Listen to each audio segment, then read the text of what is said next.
네, 안녕하십니까. 네, 처음 뵙는 분들도 계신 것 같고요.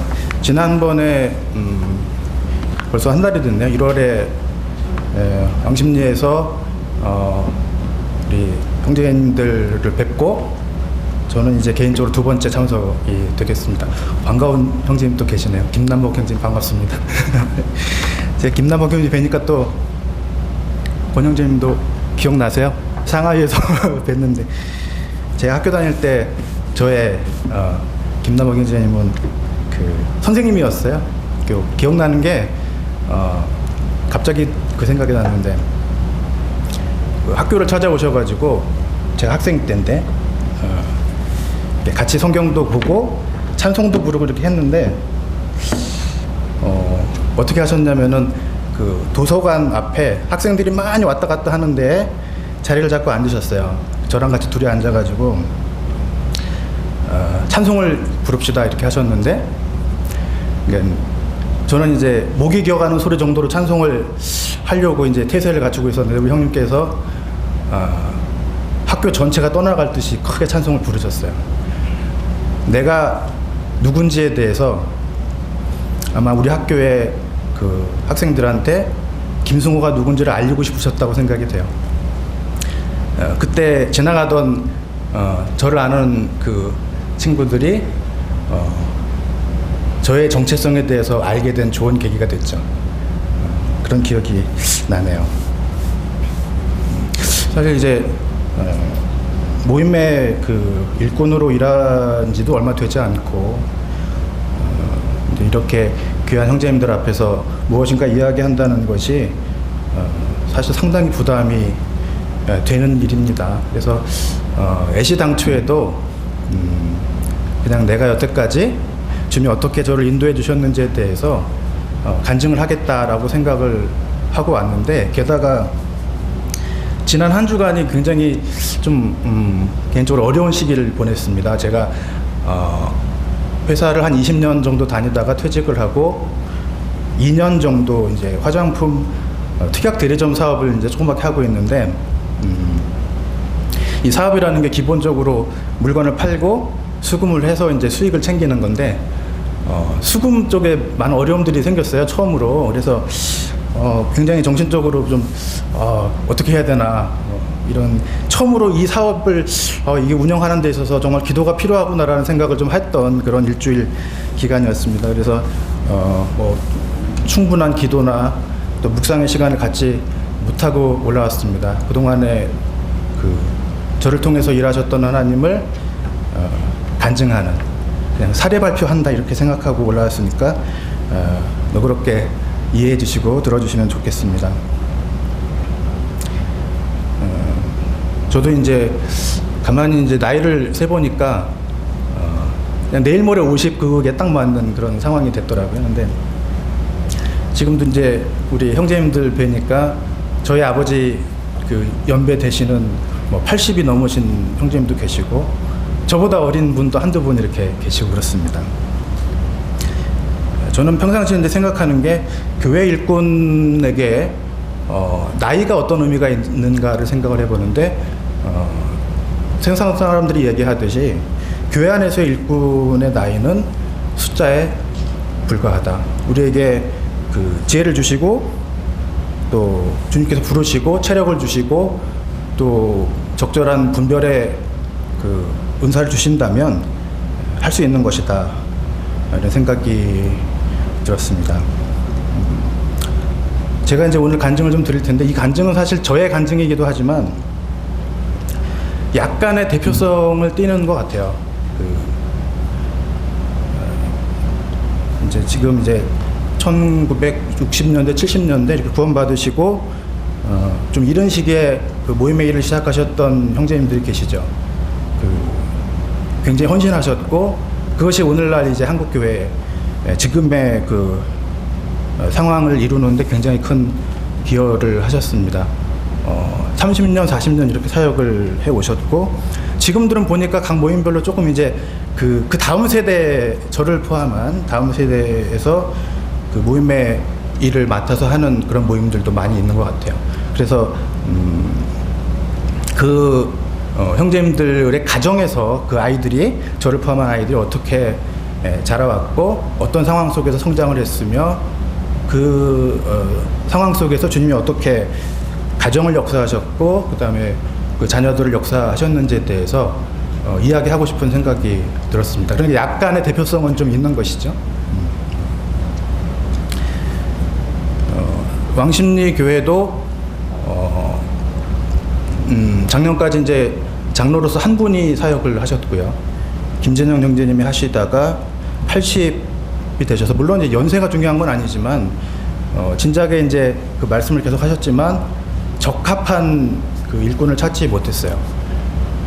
그래서 그 새로운 일꾼을 세우기를 위해서 오랫동안 기도를 했고, 뒤에 말씀드리겠지만은 저도 어떤 그 회사 일 때문에 해외에 나가 있다가 들어온 지 딱 지금 2년 정도 됐습니다. 그 사이에 이제 그 일꾼을 세우는 것을 위해서 많이 기도를 했고,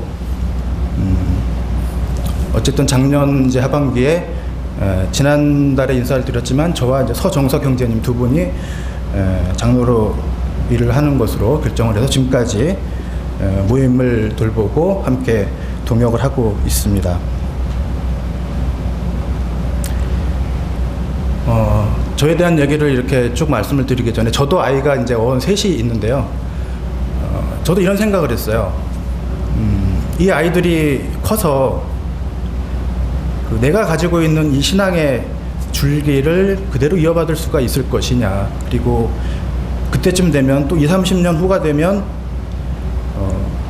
내가 지금 지키고 있는 이 가치, 주님이 주시는 이 가치를 손상시키지 않는 그런 유지 내지는 그 믿음 안에서의 성장, 이런 것들을 이제 가능하게 할 것인가에 대한 기대와 또는 약간의 두려움이 있었어요. 그런데 제가 이제 그런 부분들을 저 스스로 내려놓고 아이들이 자라는 것을 옆에서 지켜보고 또 구원받고 교회 안에 더해지고 간증하고 하는 것들을 보니까 이게 기후일 수 있겠다. 교회를 실제로 세우시고 돌보시고 역사하시고 준행하시고 또 때로는 도우시는 분이 성령님인데, 그러니까 내가 걱정하고 스스로 염려하는 것보다 훨씬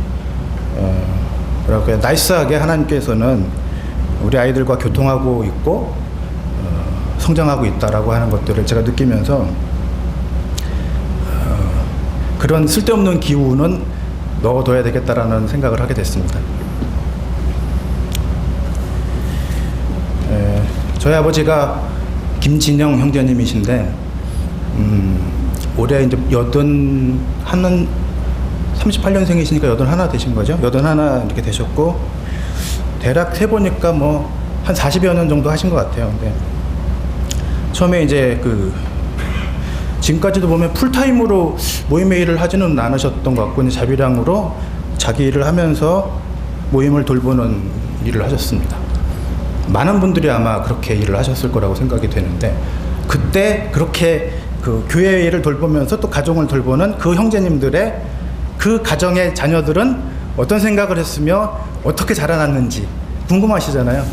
그 얘기를 좀 드리려고 하는 겁니다.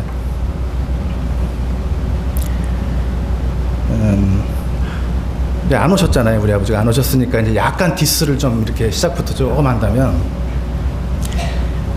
어떤 사업을 하셨어요. 무슨 사업을 하셨냐면 목공소 사업을 했는데, 목공소라는 게 사실 굉장히 미술적 예술적 감각이 좀 있어야 됩니다. 예쁘게 만들어야 되고 이렇게 칠도 좀 이렇게 컬러 감각도 좋고 이래야 되는데, 제가 볼 때 직업 선택을 잘못하셨어요. 맞지 않는 이렇게 기술적인 스킬도 조금 부족하지만 미적 감각이 좀 없으셨어요. 그래서 되게 고생했던 기억이 나고요. 생계를 걱정할 정도의 성공적인 직업 생활은 하지 못하셨던 것 같습니다. 그리고 우리 이제 형제님들이 다 비슷하신데요. 되게 착하셔서 이 사업을 하는데 사업에 맞지 않는 게 뭐냐면, 저도 사업을 지금 하고 있지만 이 사업을 할 때는 뭔가 이제 고객을 잘 찾아서 고객 관리를 잘하고 또 물건을 만들어서 판 다음에는 반드시 뭘 받아야 돼요? 수금을 받아야 되거든요. 돈 받는 게 제일 중요한데 돈 받는 거를 잘 못하셨던 것 같아요. 그러니까 부재료 업체들이 있잖아요. 뭐 나무라든가 기계라든가 이런 거 납품하는 부재료 업체들은 칼같이 와가지고 정산을 해가는데 고객한테 돈 받아야 되는데 그게 잘 안 되고 뭐 어떤 사정이 있고 그러면 그러면은 어렵겠네.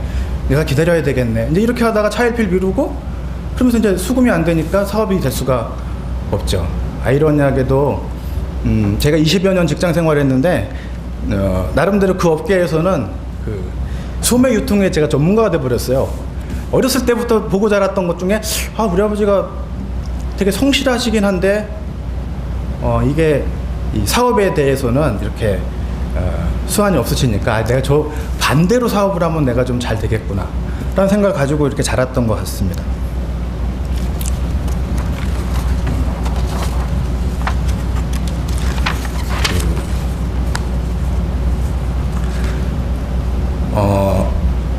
가정 형편이 어려웠어요. 어려운 사이에서 무엇인가가 이제 필요할 때 이렇게 얘기를 하시죠. 자녀가 이제 저를 포함해서 4명 있었는데 너희들은 내가 키우는 게 아니야. 하나님이 직접 키우셔. 만약에 너희가 필요한 게 있다면 나한테 이야기하기 전에 하나님께 기도해. 그러면 반드시 주실 것이야 라고 이야기를 하셨어요. 너무나 맞는 얘기잖아요. 참 맞는 얘기잖아요. 한 글자도 틀리지 않잖아요. 아멘 해야 되잖아요. 아멘이 되지 않았어요.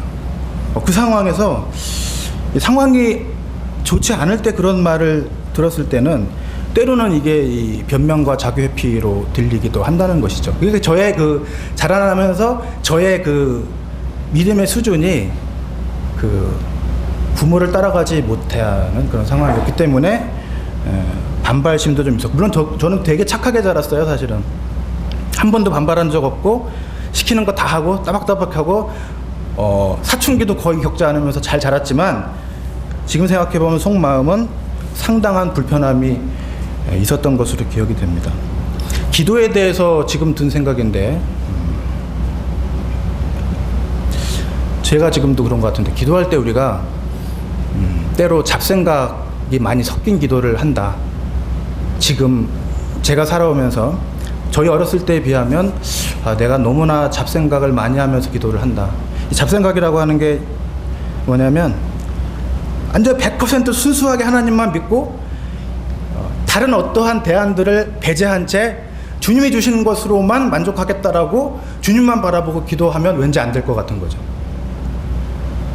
그 사이에 무엇인가 안전한 장치 무언가를 해놓고 그러고 나서 기도하면 왠지 될 것 같은, 잡생각이 개입되다 보니까 하나님의 능력, 응답하심은 여러 가지 대안 중에 하나로 전락하고 마는, 그래서 무엇인가 기도 응답을 받았는데 그것이 전적으로 하나님께로부터만 왔더라고 강력하게 찬양하고 간증할 수 있어야 하는데 그것이 그렇게 되지 않는 그런, 지나놓고 보면 저의 직장 생활이라든가 세상에서 20년의 삶이라는 게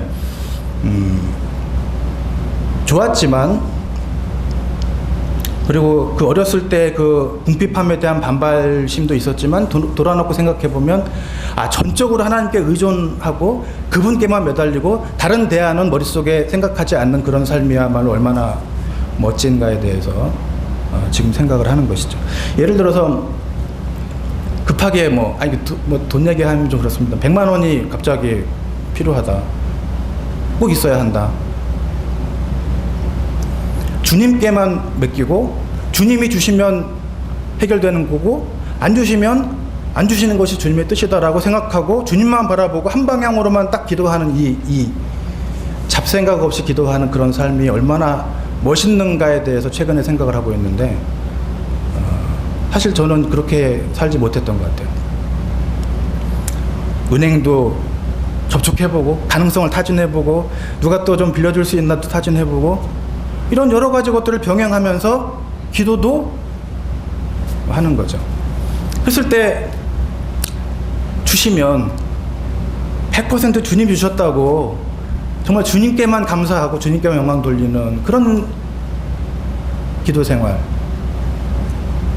그걸 할 수 있는가에 대한 두려움이 있었던 그 지나간 저의 삶이었던 것 같습니다.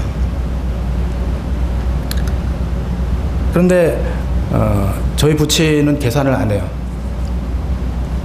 전혀 다른 대안에 대해서는 생각 자체를 하지 않습니다. 근데 아마도 그 믿음의 선배 되신 형제님들 비슷하셨을 거라고 생각이 돼요.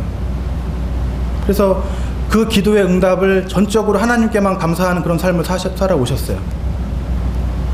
지금 생각해보면 그게 너무나 멋있고, 그렇게 살아서 평생을 그렇게 사는 것이 얼마나 멋지고 아름다운 삶인지에 대해서 지금 이제 제가 이제 강력하게 그 필이 꽂혀있는 그런 상태입니다만은 저의 그 지나간 시간들을 보면 제가 계산을 되게 잘해요. 계획을 잘 세우고, 심지어는 이게 안 됐을 경우에는 세컨드 전략, 서드 전략을 어떻게 가져갈 것인지를 다 고민하고 빈틈없이 해왔어요. 그렇게 살아오다가 보니까 그 최근에 이제 제가 아주 많이 정말 스스로 주님 앞에서 회개하고 자복했던 것들이 뭐냐면, 내가 너무나 밀린 기도 제목이 너무 많다. 기도 응답을 받았는데 적합하게 주님 앞에 감사해야 될 그 많은 감사의 제목들을 놓치고, 그것이 과연 내가 퍼스트, 세컨드, 서드 전략을 잘 짰기 때문에 그렇게 됐을까? 전혀 그렇지 않았음에도 불구하고 수없이 많이 저를 위해서 저와 함께 하시고 저를 업고 걸어가셨던 하나님의 그 인도하심에 대해서 그때그때 감사하지 못했던 밀린 감사의 숙제들, 그것이 너무 많다 하는 그러한 반성을 하고 있습니다. 제가 딱 두 가지 살면서 주님 앞에 내가 이 말씀은 정말 그래도 내가 이거 순종했다라고 생각하는 거 딱 두 가지 생각이 납니다. 첫째, 생육하고 번성하고 땅에 충만하라. 저희 아이가 셋입니다. 다른 거는 막 계획을 많이 세웠지만 주님이 주시면 감사해 놨어요. 이거는 지금도 제가 저보다 좀 연배가 어린 형제 자매님들한테 추천합니다. 세상 말도 자기 복을 가지고 아이가 태어난다고 하는데, 지금 우리나라의 출산율이 1.1명? 시간이 지나면 이제 인구가 줄어들 판이잖아요. 하나님 말씀은 생육하고 번성하고 땅에 충만하라고 얘기했거든요. 그 말씀을 순종한 것에 대해서는 후회가 하나도 없고 감사만 넘칩니다. 두 번째, 그래도 제가 순종했다고 하는 건 뭐였냐면, 무슨 일을 하든지 마음을 다하여 죽게 하듯 하고 눈가림으로 하지 말아라. 이거는 정말 순종을 했어요. 아침에 6시 좀 넘으면 눈곱 떼고 출근을 했어요. 그러면 수천 명이 근무하는 그 빌딩인데 1층 문을 제가 제일 먼저 열고 들어가는 거예요. 퇴근을 11시 넘어 퇴근하고, 열심히 일도 했고 일도 잘했고, 그리고 부족한 게 좀 있다고 생각해서 그 밤에 공부도 했고 열심히 살았습니다. 그때 두 번째 순종한 거에 대해서는 지금 반은 좀 잘했다는 생각이 드는데 반은 잘못한 부분이 있다, 이렇게 생각이 듭니다.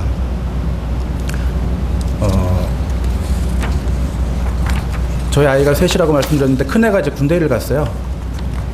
갑자기 컸는데, 여러분들도 저 형제 벌써 애가 군대 가서 놀라시겠는데 저도 놀랐어요. 저도 어느 순간 저보다 어깨 아래로 이렇게 있다고 우리 어린애 이렇게 생각했는데, 어느 순간 정신 차리고 이렇게 보니까 얘가 키가 185래요. 제가 170도 안 되는데. 그래 이제 저희 자매한테 얘가 언제 이렇게 컸대 해가지고 완전히 이제 욕만 바가지로 먹는 거죠. 그동안에 저는 뭘 한 거예요. 가정을 돌보는 것이 교회를 돌보는 것만큼 중요하다고 저는 생각을 해요. 그러나 그것이 물질을 충족시키는 것만 이야기하는 것이 아니잖아요. 근데 저는 그렇게 하지 못했기 때문에 그 부분에 대해서는 제대로 하지 못했다. 지금 와가지고 다 큰 아이들, 뭐 고등학생 이렇게 된 아이들한테 제가 뭔가를 해보려고 해도 잘 되지 않습니다.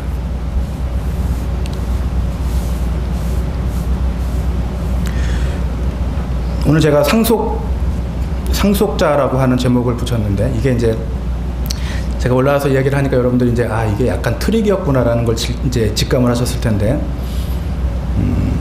오늘의 저의 말씀의 본론은 무엇이냐면, 나라고 하는 사람은 나의 부모로부터, 나의 선배로부터, 그죠? 또 교회로부터, 앞선 형제님들로부터 나는 무엇을 물려받은 것일까? 내가 받은 것은 무엇일까에 대한 내용입니다.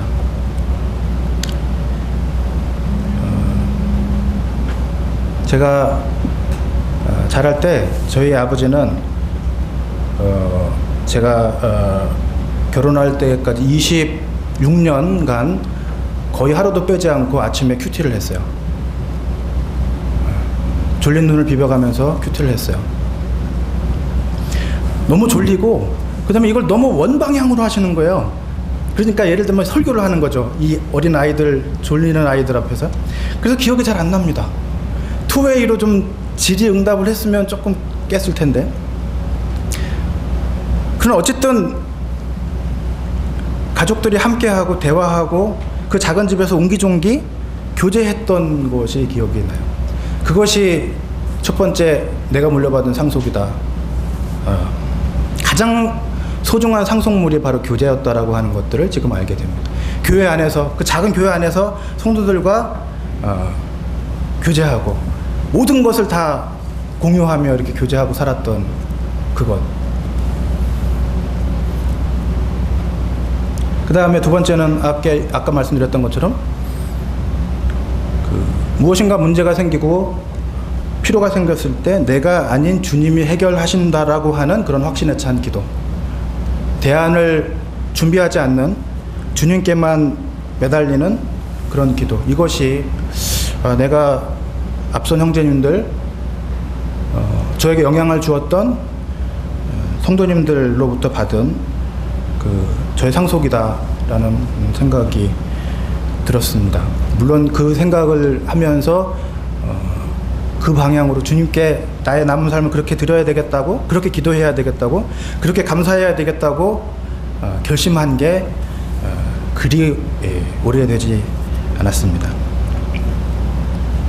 주님이 우리에게 일용할 양식을 위해서 구하라고 말씀하시죠. 일용할 양식을 위해서 구하라고 하십니다. 1년 후나 10년 후나 20년 후의 양식을 위해서 구하라고 하지 않으시는 것 같아요. 하루하루를 주님을 위해서 사는 겁니다. 주님과 몸된 교회를 위해서 오늘 하루를 사는 거예요. 그리고 오늘 하루 주님이 주시는 것으로 감사하고 만족하며 주님이 주신 건 만나로 너무나 맛있게 식사를 하고 하루를 넘기는 거예요.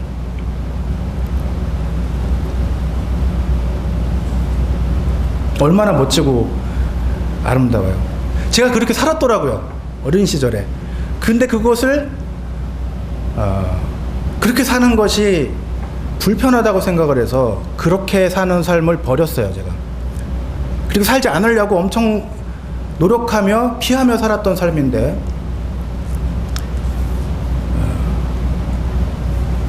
먼저 말씀드렸던 것처럼 너무나 많은 밀린 기도응답에 대한 감사의 제목들이 쌓이게 되었습니다.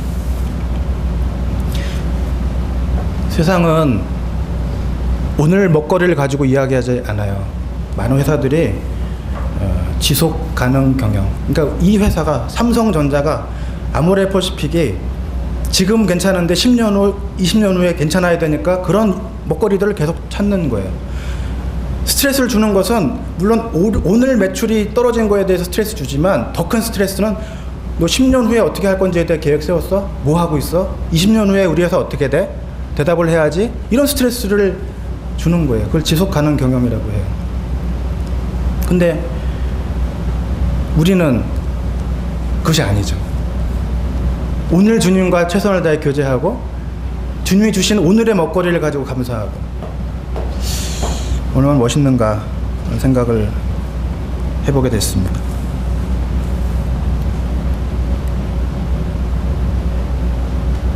제가 첫 번째 회사를 19년을 다니고 퇴직을 했어요. 첫 번째 회사의 퇴직은 제가 결정한 게 아니라 실적 부진으로 제가 그러니까 그 해고된 셈이죠. 해고된 셈인데, 처음에 A 화장품 회사에 중국 법인을 나갔을 때 매출이 3천억 정도 된 회사인데 똑하니 저한테 맡기시면서 2020년에 이 회사의 목표는 3조 4천억이다. 그러니까 11배 성장의 목표를 줬어요. 그래서 3년간 열심히 했지만 그렇게 하려고 그러면 뭐 매년 더블을 해야 되는데 그렇게 못했죠. 그래서 책임을 지는 상황이었기 때문에 퇴직을 했습니다. 그리고서 가전회사인 C회사를 가게 됐는데, 이게 이제 한번 그 중국 비즈니스를 했던 것으로 그 회사를 들어갔기 때문에 또 그 일을 하게 됐어요. 제가 원하던 건 아니었지만 2015년 말에 다시 나가게 됐습니다. 그래서 혼자 나갔고 한 달 후면은 가족들이 다시 들어와야 되는 그런 상황이 됐어요. 제가 뭔가를 결정할 때 그때만 해도 제가 어떤 습관이 있냐면 직관적으로 결정하지를 않고 가중치를 가지고 평가를 하는 거예요. 경제적으로는 어떻고, 내 신앙적으로는 어떻고, 우리 아이들의 교육은 어떻고, 요 체크리스트를 만들어가지고 가중치를 매겼는데 그거하고는 전혀 다르게 제 생각이 다른 데로 가는 거예요. 주님이 다르게 인도하시는 거예요. 너무나 완벽하게, 강력하게 한국으로 복귀할 것을 말씀을 하셨어요. 우리 아이가, 둘째 아이도 6개월만 채우면 이제 해외 특례로 대학을 가는 상황이었어요. 해외 특례라는 거 여러분들 잘 모르실 텐데 옛날에 박정희 대통령 때 생겼어요. 해외 주재원 외교관들이 오랜 동안 해외에 나가 있을 경우 그 자녀들을요, 정원 외 2% 한해서 입학시키는 거예요. 그러니까 수능이나 뭐 수시보다 좀 편하죠. 6개월만 채우면 되는데 아이한테 물었죠. 아빠가 이런 상황인데 아빠가 이제는 더 이상 이렇게 사는 것이 하나님의 뜻이 아니라고 내가 확신을 한다. 근데 하나 걸리는 게 있는데 네가 걸린다. 너 어떻게 생각하니? 괜찮다. 아빠 괜찮아. 그래서 이제 들어오게 됐습니다. 두 번째 직장은 제가 사표를 썼어요.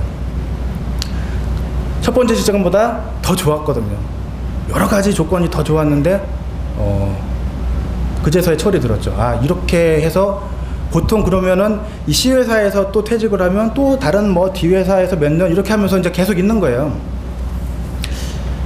근데 귀국을 했죠. 영국 귀국을 하면서 너무 마음이 편했고 감사했고, 다시 이제 그 교제의 틀 안에 들어온다는 거에 대해서 너무 기뻤고, 지금 이제 성도님들과 제가 모임의 일꾼이지만 연수하고, 또 제가 이렇게 말씀 전하지만 이 톤도 소위 설교 톤이 아니잖아요. 그러니까 이게 좀 멋도 없어요. 근데 이게 장점들이 꽤 많더라고요. 어떤 장점이 있냐면 저 스스로도 교회를 돌보는데 카리스마가 없어요. 영적 카리스마가 없어요. 내가 뭐를 이렇게 결정하고 이렇게 하겠습니다라고 얘기하기에는 너무나 제가 부족한 거예요. 그러니까 서로 다 같이 형제님들끼리, 또 때로는 자매님들하고도 의논하고 이러면서 교회 일꾼이, 장로로 된 젊은 형제 둘이가 교회 일꾼이 아니라 온 성도들이 숫자 많지 않지만 모두가 다 그냥 같이 일꾼이 되는 거예요.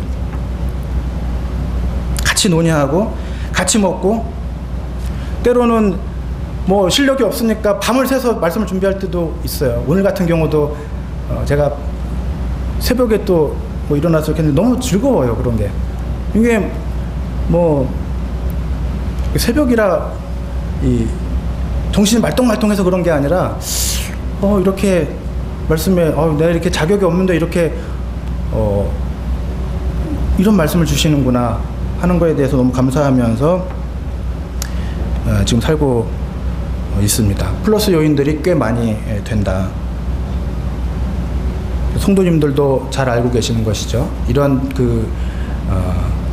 젊은 형제가 교회 리더가 됐을 때 이 교회의 성도들은 어떻게 해야 될 것인지에 대해서 아마 이제 충분히 우리 왕십리모임 성도들이 아마 학습이 되셨을 거라고 생각됩니다. 함께 고민하고 또 함께 기도하며 함께 결정하고 그런 과정들을 밟아가면서 모든 성도들이 교회 일꾼으로 이렇게 되어가고 있는 모습들을 보고 있습니다. 새로 각 모임에서 일하기 시작한 일꾼들을 위해서 우리 앞선 형제님들 기도해 주시면 좋겠습니다. 그런데 너무 걱정하지는 않으셔도 되겠다 하는 말씀 감히 드립니다. 왜냐하면 성령이 말할 수 없는 탄식으로 우리를 위해서 친히 중보하고 계시거든요. 부족하지만 그 일에 어깨를 걷고 가는데 짐이 되게 무거워서 혼자 들면 안 될 것 같은데 전 성령님이 돕는다는 게 무엇인지에 대해서 최근에 그걸 느껴요. 이 말씀만 드리고 마칠게요. 제가 군대 제대하고 나서 제가 우스갯소리를 하는 게 뭐냐면 내가 국민대학교 내가 새로 졌어 라고 막 얘기하는 게 뭐냐면 국민대 그때 리모델링을 할 때 92년도인가 근데 그러니까 이 노가다 알바를 제가 했는데 이 용접하는데 산소통을 들고 이렇게 올라가라는 거예요. 이렇게 초록색 산소통을. 근데 정확하게 몇 킬로인지 모르겠는데 그때 그 아저씨들 저한테 그거 100킬로라는 거예요. 그게 맞다면 저는 100킬로를 짊어지고 이걸 간 거거든요. 근데 아무도 믿지를 않아요. 근데 너무 이게 힘든데 일하시는 그 동료 아저씨가 이 맞들어 주니까요. 이게 그렇게 무거운 건데도 그렇게 무거운 줄 모르겠더라고요. 이렇게 길다란 봉 같은 건데 양 끝을 딱 어깨에 대면니까 무게가 반으로 줄어드는 것보다 훨씬 줄어들어요. 그때 그걸 느꼈는데 성령이 도우신다라고 하는 게 어떤 측면일까에 대해서 저도 이제 묵상을 하고 있는데 그때 그 생각이 났어요. 혼자 하면 균형이 안 맞아서 쓰러질 수도 있고 그 무게를 감당 못해서 포기할 수도 있는데 양 끝단을 맞들어주는 그 역할을 하는 존재가 없으면 포기할 수도 있는 그런 상황 하에서 그걸 들어주시는 그분이 성령님이다. 내가 구할 수 없는 그 수준의 심오한 나의 수준을 넘어서는 그런 말할 수 없는 탄식으로 우리를 위해서 친히 중보하시는 분이다라고 하는 확신을 갖고 일하게 되면서 부족한 것에 대한 부끄러움이나 안타까움보다는 이 부족한 부분들을 얼마나 성령께서 하나님께서 정말 멋지게 나이스하게 채우시는지 맞들어 주시는지에 대한 기대를 제가 해보게 됩니다. 상속인이 되었는데 우리가 근데 말씀해 보면 우리가 공동 상속인이 되어 있습니다. 그리스도와 한 상속인이 되었는데 너무나 이렇게 감당키 어려운 포지션이 된 것이죠. 우리 공동 상속인이 된 것처럼 그 한국 모임의 그 성장, 그 다음에 대를 잇는 정말 헌신, 이 모든 것들이 사람의 지혜나 잔꾀나 때로는 노력이나 인간적인 헌신이나 이런 걸 통해서 역사하시는 것이 아니라 성령이 도우시고 성령이 주관적으로 직관적으로 함께 일하시기 때문에 가능하다라고 하는 저는 확신을 가지면서 저의 간증을 줄이도록 하겠습니다. 네, 고맙습니다.